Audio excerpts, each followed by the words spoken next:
समस्त नमस्कार। प्रभु आम समस्त आशीर्वाद करंतु। प्रभु को महत एवं पवित्र नाम धन्य हो। प्रभु जे महान परमेश्वर से ही दिन मानकरे प्रत्येक को जागृत एवं सजाग करिया पई प्रस्तुत करिया पई से चाहंती। आमे प्रत्येक जीवंत तांकर राज्य को जीवु, कारण जड़े पापी मन परिवर्तन कले स्वर्ग रे महानंद हुए। आ जेते बेले आमने ईश्वर को निकटवर्ती हो से आशीर्वाद करती, अनुग्रह प्रदान करती एवं तांको निमंते बंचिया पाई दियंती। से चाहंती जे जड़े मध्य जमंत विनष्ट न हेबो, समस्ते परित्राण प्राप्त हेबे, ईश्वर को राज्य को जीवे, यह से इच्छा करती। आसो माने आज ध्यान निमंते पवित्र धर्मशास्त्र एक अंशटी आमने अध्ययन करने को जीवा, जहा आमने पाइबा एफिसी तार 5 पर्व 14 पद। ए स्थान रे प्रकार भाव लिखा जाए,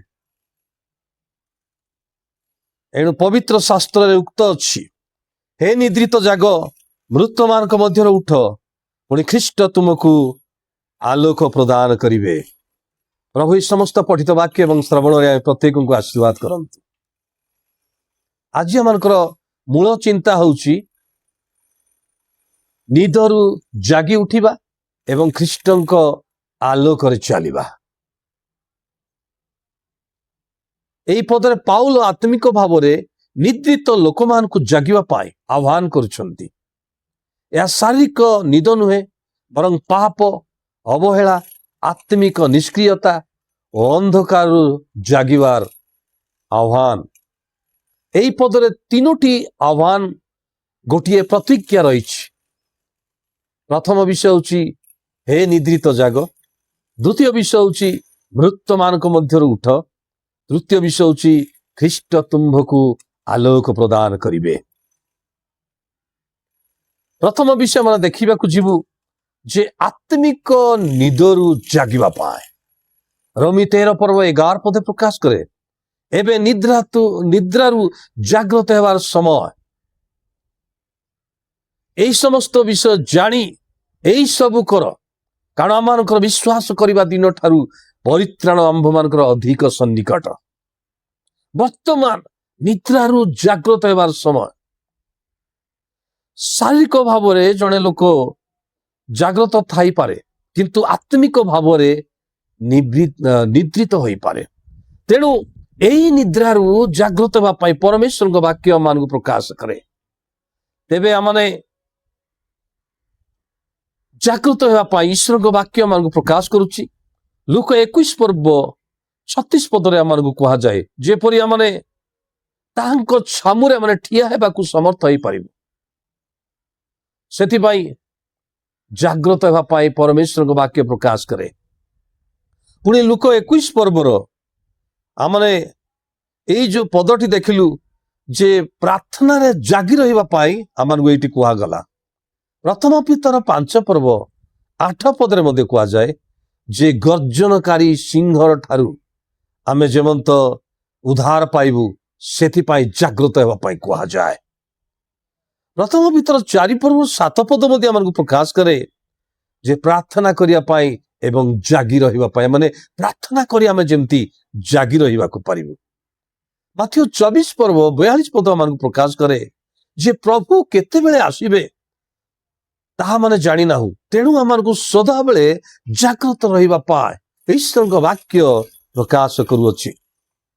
कारण परम गीत 5 पर्व 2 पदरे लेखक लेखंती जे मुनिद्रित थिली किंतु मोहर हृदय जाग्रत थिला। हालेलुया। तेबे आमने सदा जेमंत जाग्रत थिबु, परमेश्वर को वाक्य ताहा मान को प्रकाश करे। तेबे आमानकर प्रथम विषय मन देखलु हे निद्रित जाग।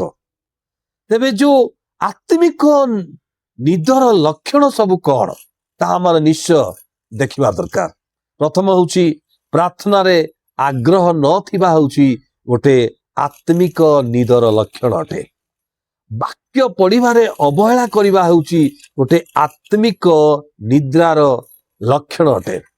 ପାପ ପ୍ରତି ସଚେତନ ନଥିବା ହଉଛି ଏକ ଆତ୍ମିକ ସେଇ ନିଦର ଲକ୍ଷଣ ଅଟେ। ମଣ୍ଡଳୀ ସେବା ପ୍ରତି ଉଦାସୀନ ହେବା ଏହା ହଉଛି ଆତ୍ମିକ ନିଦ୍ରାର ଗୋଟେ ଲକ୍ଷଣ ଅଟେ। ଜାଗତିକ ବିଷୟରେ ବେଶୀ ମନ ଦେବା ଏଇଟା ହଉଛି ଏକ ଆତ୍ମିକ ନିଦ୍ରାର ଲକ୍ଷଣ ଅଟେ। ତେଣୁ ପ୍ରଥମ ଥେସଲୋନି 5:6 ଯଦି ଆମେ ଦେଖିବୁ, ଲେଖା ଅଛି ଆମେ ଅନ୍ୟମାନଙ୍କ ପରି ନିଦ୍ରା ନ ଯାଉ, କିନ୍ତୁ ଜାଗ୍ରତ ଏବଂ ସଚେତନ ହଉ। ପରମେଶ୍ୱରଙ୍କ ବାକ୍ୟ ତାହା ଆମକୁ କଣ କରେ? ପ୍ରକାଶ କରେ। ଉଦାହରଣ ସ୍ୱରୂପ ଯଦି ଆମେ ଦେଖିବାକୁ ଯିବୁ, ଜୁନସ 1:5-6 ଯେତେବେଳେ ଆମେ ଦେଖିବୁ ଯେ ଜୁନସ ସେ ଜାହାଜରେ ଚଢି ସେ କଣ କରୁଛନ୍ତି ନା ତର୍ଷିସକୁ ଚାଲି ଯାଉଛନ୍ତି। ଝଡରେ ସେ ଜାହାଜ ଟଳମଳ ହେବାକୁ ଲାଗୁଛି। ସେହି ସମୟରେ ଆମେ ଦେଖିବାକୁ ପାଉଛୁ ଯେ ଜାହାଜର ନାବିକ ଆସି କହୁଛନ୍ତି ଯେ ତୁ ଉଠ, ତୁମର ପରମେଶ୍ୱରଙ୍କ ନିକଟରେ ପ୍ରାର୍ଥନା କର। ସଚେତନ ହେବା ପାଇଁ, ଜାଗ୍ରତ ହେବା ପାଇଁ, ପ୍ରାର୍ଥନା କରିବା ପାଇଁ ସେଦିନ ଜଣେ ବିଜାତି ଲୋକ, ଜଣେ ଈଶ୍ୱରଙ୍କ ଲୋକ ବୋଲି କହୁଥିବା ଲୋକଙ୍କୁ ସେ ଉଠ ପ୍ରାର୍ଥନା କର ବୋଲି ସେ ସଜାଗ କରୁଛନ୍ତି। ଆଜି ମଧ୍ୟ ପ୍ରଭୁ ଆମକୁ କୁହନ୍ତି ଯେ ସମସ୍ୟା ମଧ୍ୟରେ ଆମେ ଯେମିତିକି ଶୋଇ ରହିବା ନାହିଁ, ଉଠିକି ଆମେ ପ୍ରାର୍ଥନା କରିବା। ସେଦିନ ଆମେ ମାଥିଉ 25 ଯେତେବେଳେ 6 ଏବଂ 7 ଦେଖୁ, ସେଇଠି ସୁବୁଦ୍ଧି ମାନେ ଉଠି ଆପଣା ଆପଣା ପ୍ରଦୀପ ସେମାନେ ସଜାଡ଼ିଲେ ଏବଂ ଅର୍ଦ୍ଧରାତ୍ରରେ ଏହି ଦେଖ ବର ତାହାଙ୍କ ସାଙ୍ଗରେ ସାକ୍ଷାତ କରିବାକୁ ବାହାର, ଏଇ କଥା ଯେତେବେଳେ କି କୁହାଯାଉଛି, ସେଇ ସମୟରେ ସେମାନେ ନିଜକୁ ସଜାଡୁଛନ୍ତି। ତାହାର ଅର୍ଥ ଅସଜଡ଼ା ଅବସ୍ଥାରୁ ସେମାନେ ନିଜକୁ ସଜାଡ଼ିବାର କଥା, ଜାଗି ଉଠିବାର କଥା ମାନେ ଦେଖିବାକୁ ପାଉଛୁ। ପ୍ରଥମେ ଆମେ ଦେଖିଲୁ ଏଇ ସ୍ଥାନରେ ଯେ ଏଇଠି କୁହାଗଲା ଯେ ହେ ନିଦ୍ରିତ ଜାଗ, ନିଦ୍ରା ଅବସ୍ଥାରୁ ଆମକୁ ଉଠିବା ପାଇଁ କୁହାଯାଏ, ଜାଗିବା ପାଇଁ କୁହାଯାଏ। ଦ୍ୱିତୀୟତଃ ଆମେ ଦେଖିବୁ ଯେ ମୃତ ମାନଙ୍କ ମଧ୍ୟରୁ ଉଠ। ମୃତ ଅବସ୍ଥାରୁ, ମୃତ୍ୟୁ ସଦୃଶ୍ୟ ପାପର ଅବସ୍ଥାରୁ ଉଠିବା ପାଇଁ ସ୍ଥାନରେ କୁହାଯାଉଛି। ଏଠାରେ ମୃତ ମାନଙ୍କ ମଧ୍ୟରୁ ଉଠ କହିବାର ଅର୍ଥ ପ୍ରକୃତରେ କଣ? ପାପରେ ଥିବା ପୁରୁଣା ଜୀବନକୁ ଛାଡି ନୂତନ ଜୀବନକୁ ଆମେ ଆସିବା, ସେଇଟାକୁ ପ୍ରକାଶ କରାଯାଏ। ଏଫେସୀ 2:1 ଯଦି ଆମେ ଦେଖିବୁ ଯେ ମୃତ ମାନଙ୍କ ମଧ୍ୟରୁ ଉଠ କହିଲେ ପ୍ରକୃତରେ ସେ ମୃତ ଅବସ୍ଥା କଣ ଅଟେ? ତୁମେ ଆପଣା ଅପରାଧ ଓ ପାପରେ ମୃତ ଥିଲ ବୋଲି ସେଇ ସ୍ଥାନରେ ଲେଖାଯାଇଛି। ତା ଅର୍ଥ ଆମେ ଦେଖୁ ଯେ ପାପ ଏବଂ ଅପରାଧରେ ଆମେ ଯେତେବେଳେ ଜୀବନ ଯାପନ କରିଥାଉ, ଆମେ ଆଧ୍ୟାତ୍ମିକ ଭାବରେ ମୃତ ଅବସ୍ଥାରେ ଥାଉ। କାରଣ ରୋମୀ 6:23 ପ୍ରକାଶ କରେ ପାପର ବେତନ ମୃତ୍ୟୁ, ଖ୍ରୀଷ୍ଟଙ୍କ ସହଭାଗିତାରେ ଅନନ୍ତ ଜୀବନ ଅଟେ। ତାହା ବାକ୍ୟ ପ୍ରକାଶ କରେ ଆମମାନଙ୍କୁ। ତେବେ ମୃତ୍ୟୁ କେତେବେଳେ ଆସେ? ଆମେ ଯେତେବେଳେ କି ଦେଖିବାକୁ ପାରୁ ଯେ ଆଜ୍ଞା ଲଙ୍ଘନ କରିବା ଦ୍ୱାରା ମୃତ୍ୟୁ ରାଜତ୍ଵ କରେ। ଆଦି ପୁସ୍ତକ 2:16-17 ପରମେଶ୍ୱର ହବା ଆଦମକୁ ଗୋଟେ କଥା କହିଲେ ଯେ ଯେଉଁ ଦିନ ତୁମେ ସତ୍ ଆଉ ବୃକ୍ଷର ସେ ଫଳଟି ଖାଇବ, ସେଇଦିନ ନିତାନ୍ତ ମରିଯିବ। ଆଉ ସେଦିନ ସେମାନେ କଣ କଲେ? ପରମେଶ୍ୱରଙ୍କ ଆଜ୍ଞାକୁ ଲଙ୍ଘନ କରି ସେମାନେ ତାହା ଭୋଜନ କଲେ। ପ୍ରଥମ ଜହନ 4:3 ସେଥିପାଇଁ ପ୍ରକାଶ କରେ ସେ ଆଜ୍ଞା ଲଙ୍ଘନ ହିଁ ପାପ। ଯେଉଁମାନେ ପରମେଶ୍ୱରଙ୍କ ଆଜ୍ଞାକୁ ଲଙ୍ଘନ କରନ୍ତି ସେମାନେ ପାପ କରନ୍ତି। ଆଉ ପାପରୁ ମୃତ୍ୟୁ ରାଜତ୍ଵ କରେ। ସେଦିନ ହବା ଆଦମ ଆଧ୍ୟାତ୍ମିକ ଜୀବନରେ ସେମାନେ ମୃତ୍ୟୁବରଣ କରିଥିଲେ। ତେବେ ମୃତ୍ୟୁ କେମିତି ଆସେ ଆମେ ଦେଖିବାକୁ ପାରୁଛୁ। ଆଉ ଯାକୋବ ପୁସ୍ତକ 1:14 ଏବଂ 15 ଯେତେବେଳେ ଦେଖୁ, କାମନା ଦ୍ୱାରା ଆକର୍ଷିତ ହୁଏ ଆଉ ସେ କାମନା ପାପକୁ ପ୍ରସବ କରେ। ପାପ ଗର୍ଭ ଧାରଣ କରି ମୃତ୍ୟୁକୁ ଜନ୍ମ ଦିଏ। ତାର ଅର୍ଥ ପାପର ବେତନ ମୃତ୍ୟୁ ଅଟେ। ତେଣୁ ମୃତ୍ୟୁମାନଙ୍କ ମଧ୍ୟରୁ ଉଠିବା ପାଇଁ ପରମେଶ୍ୱରଙ୍କ ବାକ୍ୟ ଏହି ସ୍ଥାନରେ କଣ କରେ? ପ୍ରକାଶ କରେ।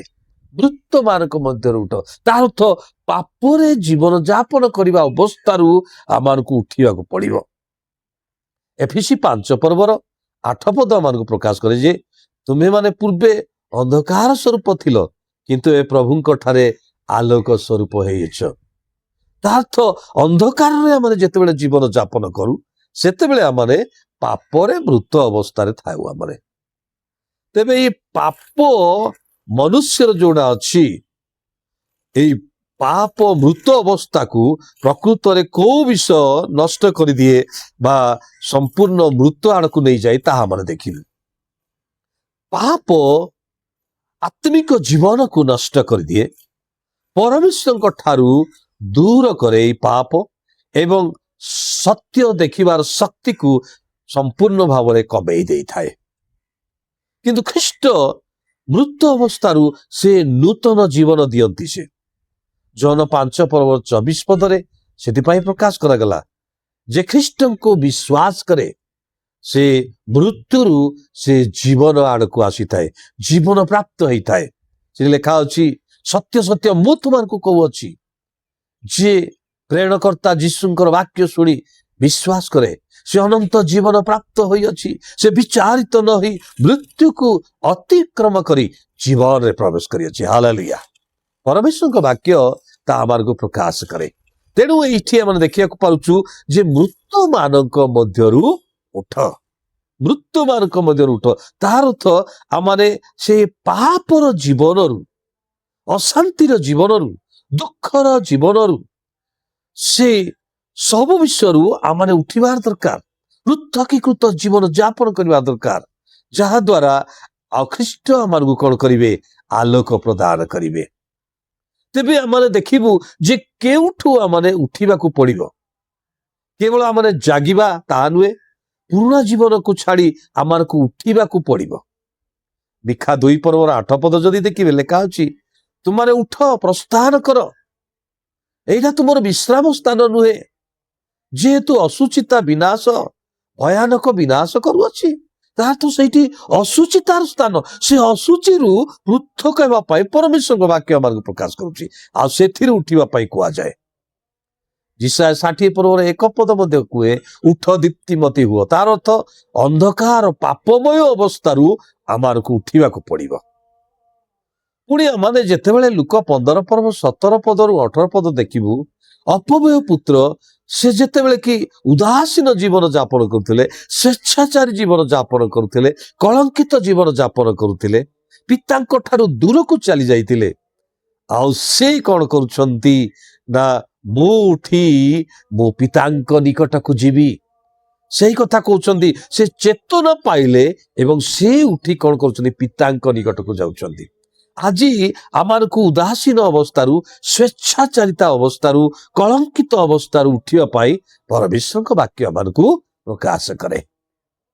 ସେଭଳି ଆମେ ଯଦି ଦେଖିବୁ ଲୁକ 13:11 ଏବଂ 16 ଯଦି ଦେଖିବୁ, ସେଠି ଲେଖା ଅଛି, ଜଣେ କୁବ୍ଜା ସ୍ତ୍ରୀ, କୁବ୍ଜା ଅବସ୍ଥାରେ ଥିଲେ ସେ, ଆଉ ସେ ଦୁର୍ବଳକାରୀ ଆତ୍ମା ଦ୍ୱାରା ଆକ୍ରାନ୍ତ ହେଇଥିଲେ। କିନ୍ତୁ ପରମେଶ୍ୱର ସେଇଠି ଆମେ ଦେଖୁଛୁ ଯୀଶୁ ତାଙ୍କୁ କଣ କରୁଛନ୍ତି ଯେ ତୁମେ କଣ କର? ଠିଆ ହୁଅ। ସେଇ ସମୟରେ ସେ କୁବ୍ଜା ଅବସ୍ଥା ଦୂର ହେଇଯାଇଥିଲା।